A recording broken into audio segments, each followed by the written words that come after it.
Hello and welcome back to another episode of the Plant Fueled Femme. Today we have Jodi with us. Jodi's actually was had joined us for a podcast earlier this year. Seems like just a couple months ago. But we had such a great conversation. We decided that we should continue it. So if you don't remember, Jodi is a huge part of the company of the Green Goo, which is like your plant-based holistic first aid solution to, it sounded like just about everything. So if you haven't listened to that episode, go ahead and go back a few months and you'll find it. It was a super fascinating conversation. We like about ended up going off on a whole bunch of different subjects, which is why we decided we should do a part two. So welcome again, Jodi. Thank you for making time for another, what I'm sure is going to be a fabulous conversation. Ooh, it's so good to be here. Glad to have another time with you. Awesome. Well, I am looking forward to this. So I know like last time we really dove into a lot of what the green goo is and the different ways you can use it and like taking care of your skin and really just like the huge part of your health that your skin is. So I think maybe we could touch on that real quick. But then we were also talking about, I think it would be interesting to discuss the role of, our abundance of chemicals in today's real life world. Oh, yeah. So, yes, refresh on Green Goo. So, we make plant-based first aid and skincare products, and we still make the ingredients from the whole plant. So, what's really fun and unique about Green Goo is we make it the same way we did in our kitchen almost 20 years ago, bringing the whole plant to our manufacturing facility, taking it through this very unique extraction process that protects the integrity of the plant so you don't lose that medicinal profile. So, a lot of the plant-based solutions that people are getting on the market right now are just fragments of the plant. So they've been exposed to high heat or chemicals or alcohol that compromises the integrity of that botanical profile.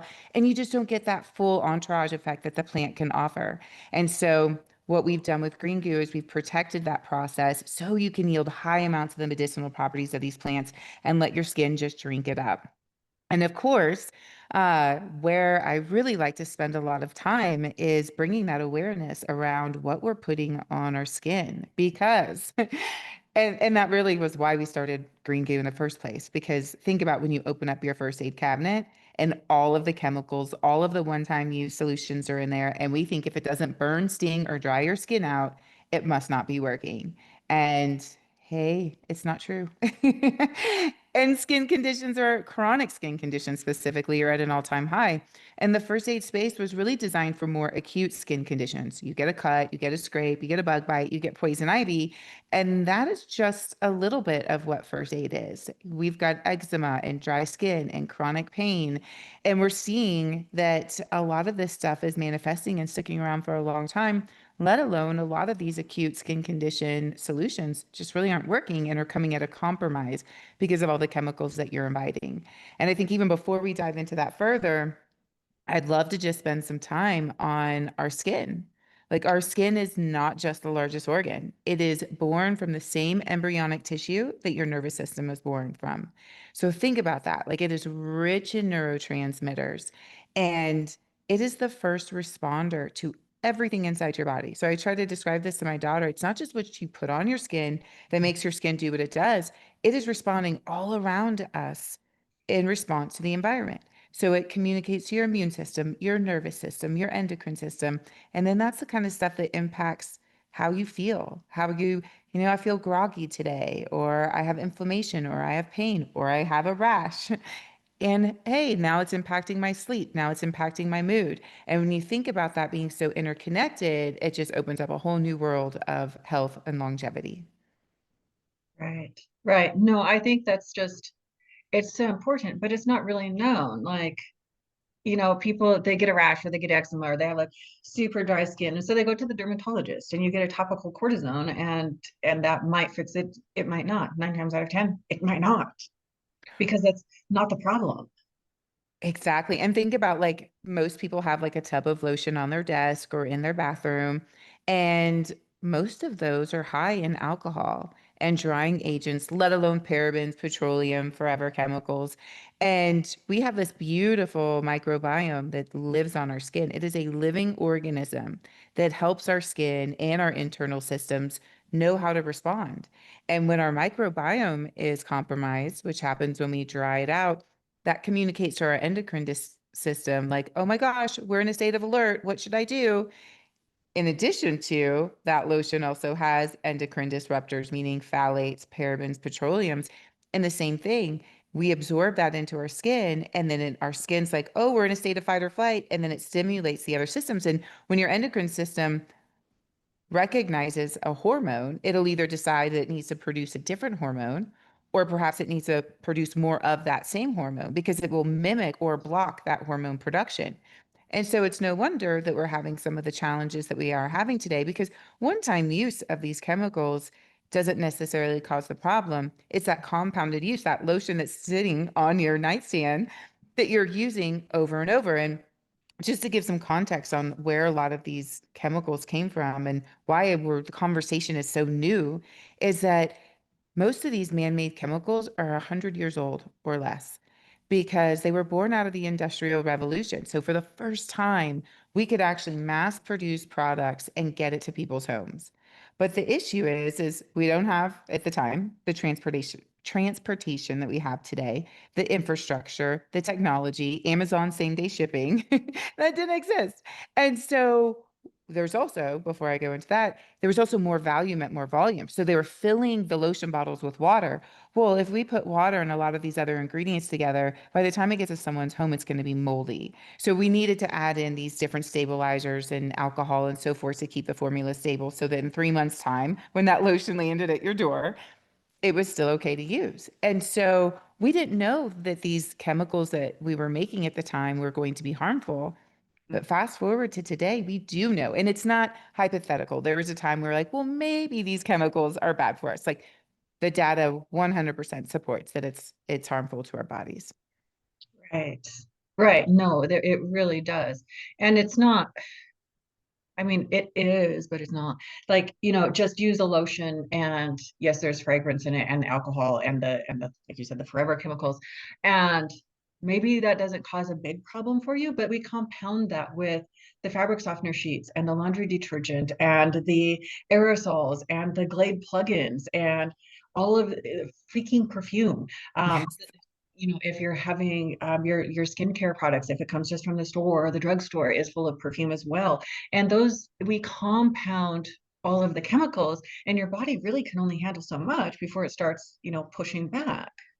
Oh, absolutely. And I appreciate you really highlighting the value of all of these other resources where these chemicals are coming from that are adding up, and they manifest themselves differently in Yes. everyone. For some people, they get headaches.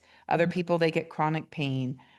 Other people, they show up in the skin as a skin rash, whether it's psoriasis, eczema, or just a chronic dry patch. For some people, it's clarity, like the foggy brain. Mhm. And so all of these responses is your body saying, hey, this isn't working for me. We're creating friction and Mhm. we're making our body have to work harder. And what's wonderful about eliminating these chemicals and bringing in alternatives is not just because, hey, I believe in this and it's good for the environment. It's really setting your body up for success because when you remove friction, your body's able to do what it knows how to do, which is heal and operate in homeostasis and take care of you. So that when you do have a major medical condition that happens, because we have DNA that happens and we may be more predisposed to a major illness. We could have a major accident. Something could happen and then all of a sudden you need that major medical intervention. And a physician loves to work on a healthy patient. You are going to recover better from any of those major medical interventions because your body's been in an optimal state and it has the ability to respond in the way that it does.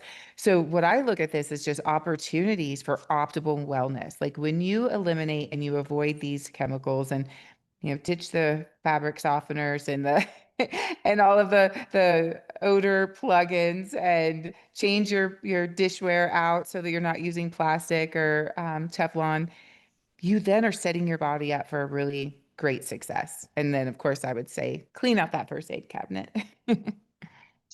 Right. No, I think it's so cool that you mentioned, setting your body up so that it can do what it needs to do. Like I literally just did a 30-minute conversation on that topic because basically when we treat our body like crap, which maybe we don't think that we are, but we are by overloading it with toxins, or creating a stressful environment for it, or not managing your stress, or dieting too long, or exercising too much, chasing this perfect body, you really are just damaging, which damaging is kind of an extreme word, but you're not setting your body up to where it can do what it needs to do. Whereas if we manage stress, which these environmental toxins are a stress, it allows your body to do what it's supposed to do. And therefore, it has a really positive way about it, that where when we remove some of these stressors, it responds in the manner that you've been chasing for years and years. And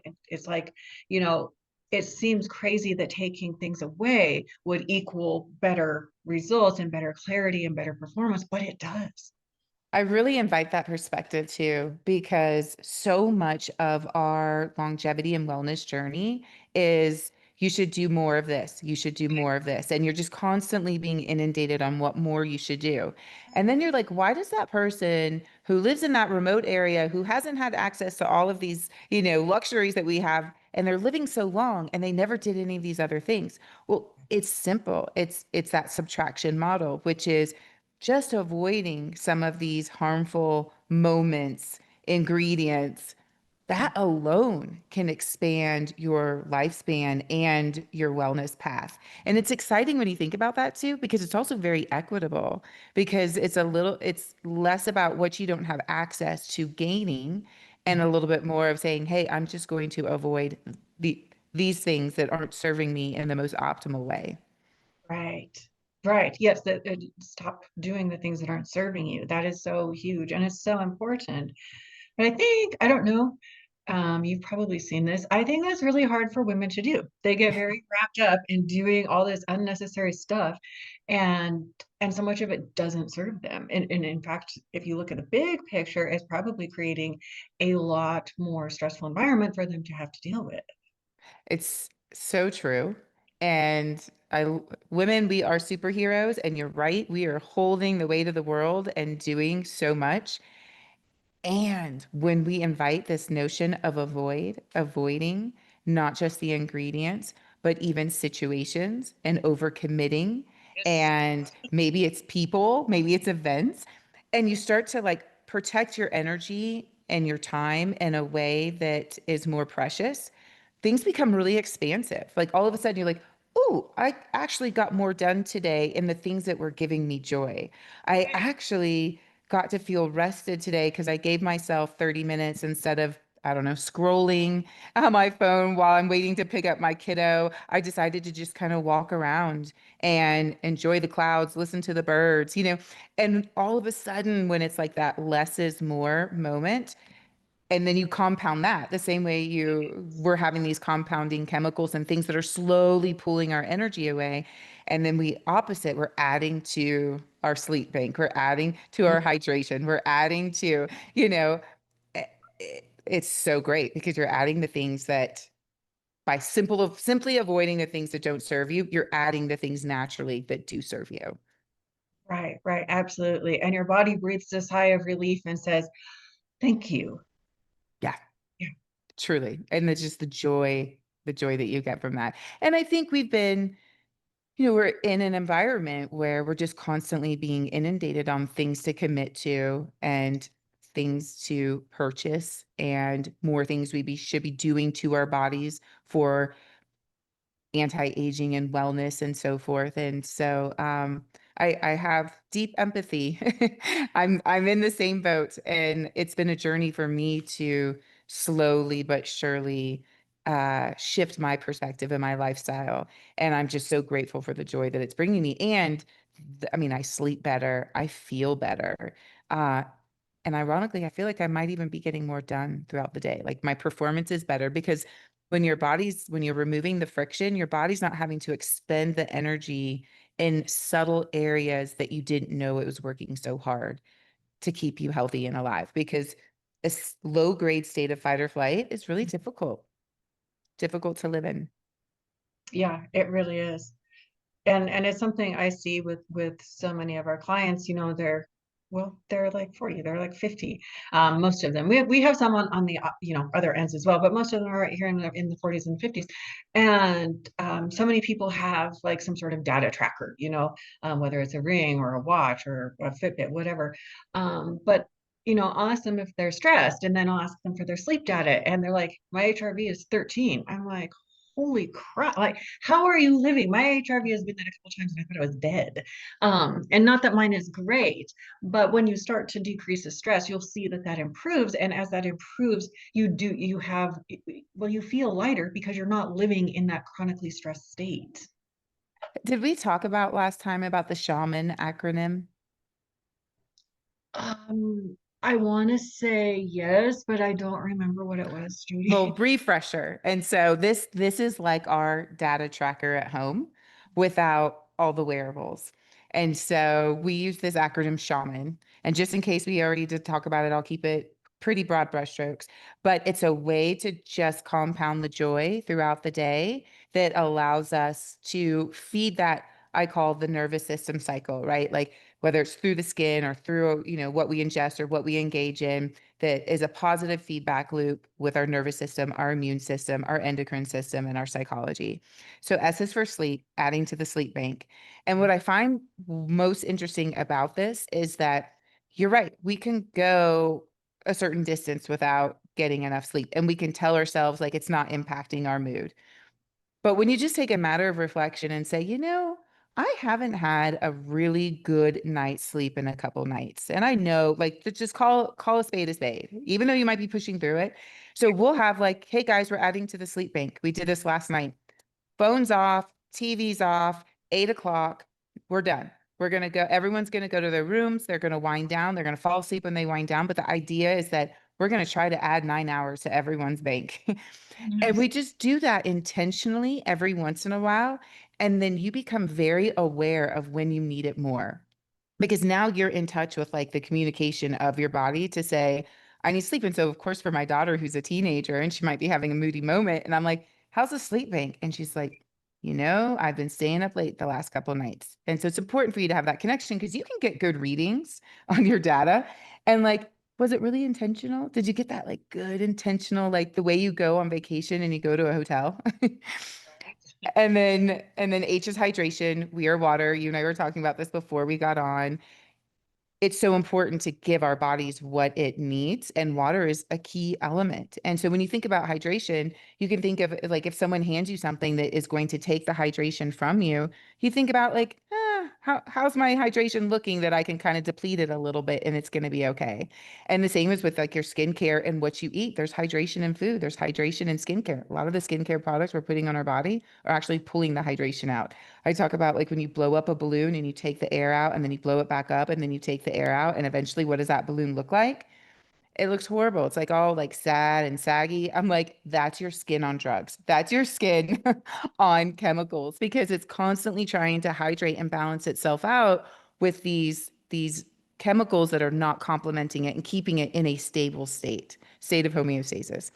A is antioxidants. And this is just nice because when you think about what should I be eating? What should I not be eating? If you just have, throughout the day, you open up the fridge and you're like, what am I going to have? If you just have that little whisper in your head, antioxidants, you might like grab the carrots, you might grab the blueberries, you might grab the chips too. But you had this little moment throughout the day where you just decided to choose something else. I grabbed the nuts instead, and those little things will compound into good, healthy choices. And the same thing with your skincare. When you go to grab your skincare, you're like, are there antioxidants in it? Is there nutritional value? Because if there isn't nutritional value, you might want to rethink what you're putting on your skin. M Right. is mindfulness, and that's just practicing small moments of mindfulness throughout the day. You don't need 2 hours of meditation to get the benefits of mindfulness. That's like, again, you're picking up your kiddo from school instead of scrolling, like look at the clouds, listen to the birds, like just be really present, have a present moment. And you can do that throughout the day, even when you have a packed schedule, where you just like in the moment, feel your feet on the ground as you're running to go do the next thing, when you're washing your hands, when you're folding the clothes. All you have to do is have a mindset shift into what you're doing. And then all of a sudden, cortisol drops. And then all of a sudden, inflammation drops. And then that starts that positive feedback loop with all of your systems. And then the last A is avoid, which we talked a lot about. It's not just ingredients, it can be people and events. And then N is nature. And that's just a nice little reminder because nature has a way of grounding you. And there are a lot of physiological benefits that we know that even 10 minutes in nature every day can have a positive impact. So doing things like shaman can be like your little data, your data house, keeping you into a compounded pattern throughout the day of goodness. Right. No, I think that's such a great acronym. I figured it was the foundational habits, but I didn't remember what yours were. But they're the foundational habits. That's truly, when you're looking at health or when you're looking at, trying to go on a transformation journey, those things that you just talked about are truly the foundation. Like you don't need some specific plan, you don't need some specific meal plan. You just need to have very good foundational habits. And that's how any kind of change is made. So true. And simple. Like give yourself the simple moments and the simple tasks to build that foundation because then you actually shift into doing it versus like the mountain that you need to climb. Take those small steps up the mountain. And then all of a sudden you're like, this feels good. I'm staying the course. Now what else can I do? Right, right, exactly. And I think a lot of people get tied up in having to do things, perfect XYZ and make it so much more complicated. And it prevents them from reaching that point where they're like, now what? Instead, they just get discouraged. It's so funny. Do you ever remember on the Today Show when they would do like the little, this person made it to 100 years old and they were like on the cover of the Jam? It's really cute. And they would ask them, like, how did you make it to 100? And it was always like, it wasn't this supplement that I took my entire life, Yeah. but it was those small moments, those small things that like gave them joy that just compounded over a lifetime that served them well. Right, which goes back to managing your stress. Hmm. And That's avoid the chemicals that are stressing your body out without you even knowing. right. Right. No, that's so true. Chemicals. They're like in everything. It's so crazy because it's not just like, we talked about like the fragrances from all the things because there are so many fragrances, but it's in our food, it's in the air, it's in the water. I'm like obsessed with getting all this stuff out of the house.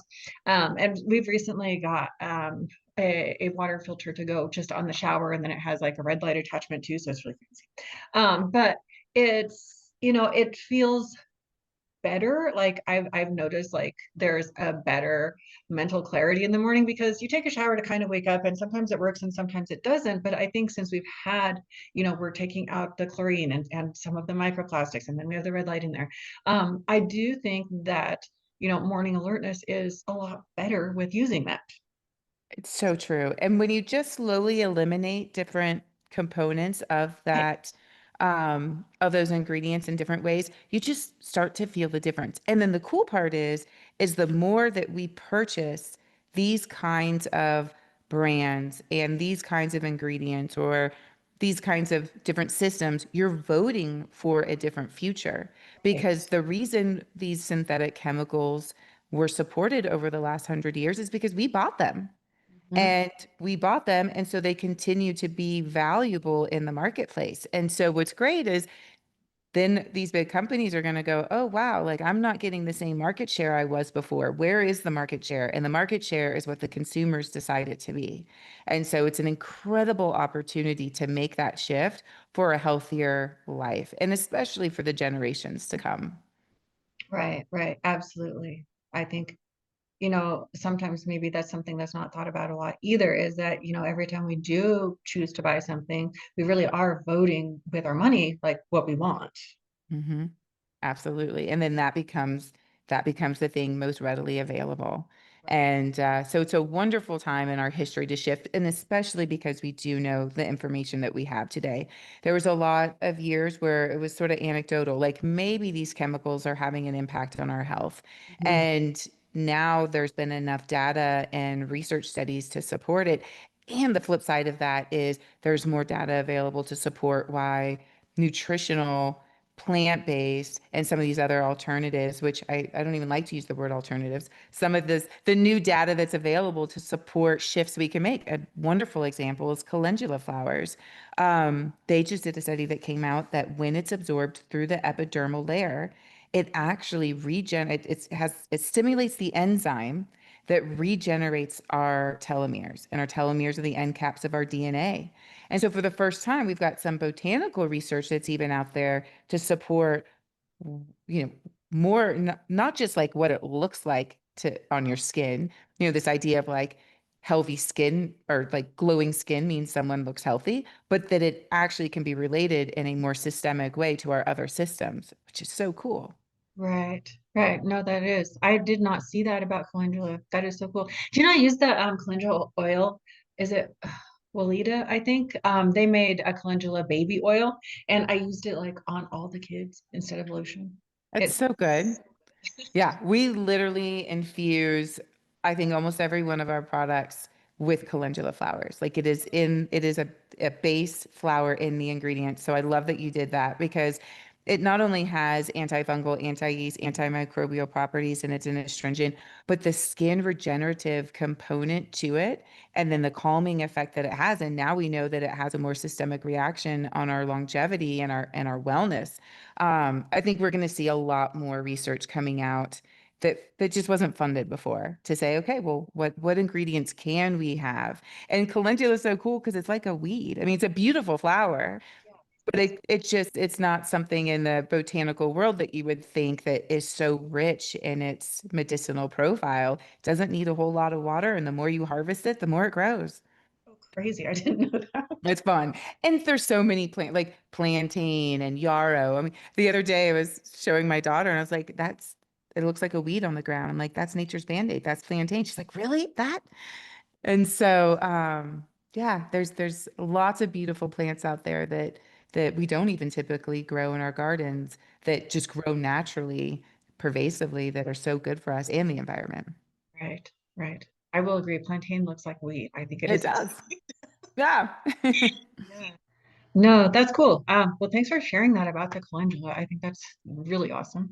I might try to plant some. I don't grow things very well here. It's kind of hot. It doesn't need much water, maybe. We'll see. I'll Yeah, you might have a winner. I just might. Yeah. But bringing it back to like the skin, I think, you know, people they just tend to like turn to like I said in the beginning, like lotion, but it's not there's most lotion isn't a good source of moisturizing anything. And I don't think that there's, a lot of understanding that what goes onto our skin is going into our body. I know just super recently, and I don't remember if I wrote it down or screenshot it, but I was reading something. It was just like a little article saying that they're doing some new studies on sunscreen, and after 2 hours of wearing sunscreen, I guess in the blood, the toxic chemicals are twice over what the allowable level is. It's so bad. I'll never forget so I was pre-med and I was in my organic chemistry class, and this was 20 years ago. And we're breaking down the oxybenzone ring. And I raised my hand and I'm like, isn't this a known carcinogen? Like, this is breaking down into a known carcinogen. And he's like, yep. And I'm like, then why are why Why are we? are people selling it? Why is it on the market? And he's like, well, yes, it's a known carcinogen, but it's also been shown to not give the visible signs like of a quote unquote sunburn. It's allowing people to stay out in the sun longer. And I'm like, but at what cost? And Mhm. I was like, we're going to see skin cancer go up as a result of putting on sunscreen because we have created this idea that we should just be able to be out in the sun for 10 hours. And so, therefore, the way to do that is to put on sunscreen. And unfortunately, that comes at a cost. Instead of saying, hey, let's put some skin protectant on. For example, there are plenty of plants that have natural sun protection that can give you some extra time in the sun, but then maybe it's cover up, or maybe it's go take a sun break and get in the shade. And I think the same thing is true about a lot of these lotions. We just have this idea that we should be able to just take a thing of lotion, put it on, and we get the impact of the lotion for what, 20, 30 minutes, and then all of a sudden you're dry again. You're like, oh, that's so frustrating. And so using a salve has been really interesting in educating people, because what's interesting about the salve is that when you butter up, we'll call it like Sanctuary Sunday, and we're like, just butter up, put your bathrobe on, let your skin drink it up. Your skin doesn't absorb it in 5 seconds, 10 seconds, like the way lotion does. It takes about 15 to 20 minutes. Let your skin like really absorb it. But the difference is you don't have to do that for another 2 to 3 days because your skin is in a nice, healthy, hydrated, nutritional state. And we always joke around like Green Goo might be the most anti-capitalistic solution because the more you use it, the less you need it, right? But the reality is that's exactly what your skin needs is something more intentional and less of this quick fix. And it's just this idea in consumerism that we've just been given. And the same thing when it comes to first aid, specifically, when you get a rash, you think, okay, I should dry it out or it should sting and burn in order for it to heal quickly. And the reality is 9 times out of 10, that isn't the answer. And especially with the way chronic skin conditions are manifesting themselves right now, they are a result of our nervous systems and chemical overload over a period of time. So it takes time to build and rebuild that skin barrier again. And so instead of depleting our skin on a continuous basis, the flip side is start feeding it all that goodness and Mhm. eventually your skin is like, I'm so happy I barely need this anymore. No, that's amazing. And yeah, I think that definitely gives people something to think about because that's not how products work. Like even the higher end organic products that have essential oils in them don't work like that. I mean, that's what I have for my face care products, and it doesn't work like that. And that's where we get to a lot of the natural products that people are familiar with, we're Mhm. trying to fit the industrial revolution model. So it's like, okay, we've got this idea to bring in clean ingredients, but it needs to fit into the SOP or the standard operating model for how we produce products and get them to people. So that's where a lot of these plant extracts are just fragments of the plants because you're really not getting the medicinal profile. So when someone says like I've tried natural before, it just didn't work, well, you're right. Because Right.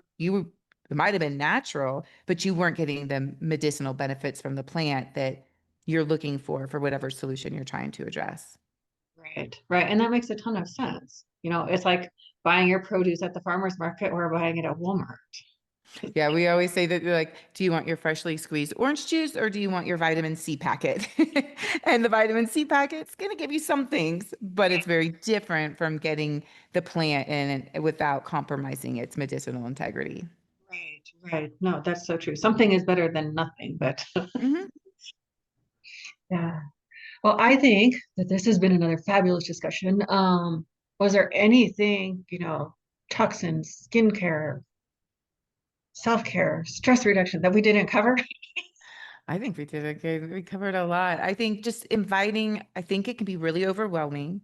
So I invite listeners to take those small steps, leverage the shaman acronym and utilize that as a sweet little North Star in your life. Get rid of your first aid cabinet. That's a simple one and way more affordable when you get rid of, think about how much you spend on first aid for one-time use solutions. And then by the time you need it again, it's expired.